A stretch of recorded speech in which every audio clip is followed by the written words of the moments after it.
All right, let's talk about something that's heating up in Southeast Asia, but you might not have spotted it in the headlines.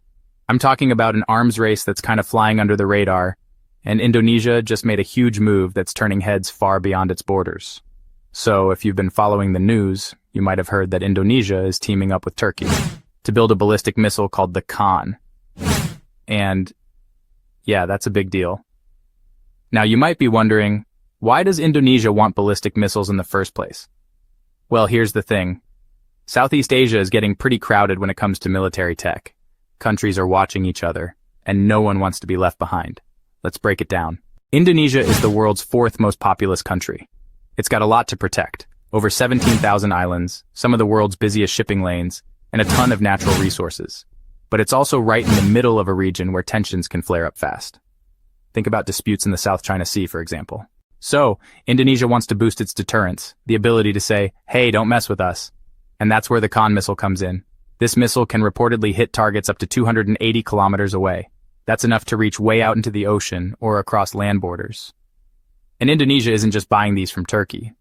They're getting the tech so they can make their own versions at home. That's a massive leap. Because in the past, Southeast Asian countries mostly bought their advanced weapons from big players like the US or Russia. But now, with this Indonesia-Turkey deal, it's about building local muscle. But here's the tricky part. When one country levels up its weapons, others start thinking, uh-oh, maybe we should too. Countries like Vietnam, Singapore, and Malaysia are all watching this move closely. No one wants to fall behind. So suddenly, everyone's spending more on missiles, jets, and even submarines. That's classic arms race behavior. Now you might be thinking, isn't this dangerous? And yeah, it can be. Arms races can lead to misunderstandings, mistakes, or even conflict. But from Indonesia's point of view, it's about keeping up and making sure they're not vulnerable. Let's zoom out for a second. Turkey, the other partner in this deal, has been investing a lot in its own defense industry. By working with Indonesia, they're opening up new markets and building alliances far from home. So this isn't just about missiles, it's about influence. Bottom line, Southeast Asia's military landscape is changing fast.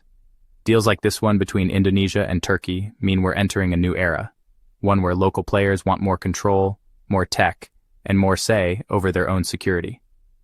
And for the rest of us watching, it's a reminder that what happens in Southeast Asia could ripple out and affect global politics in ways we haven't even imagined yet. That's the arms race, explained. If you want to see more deep dives into what's shaping our world, hit that subscribe button. I'll catch you in the next one.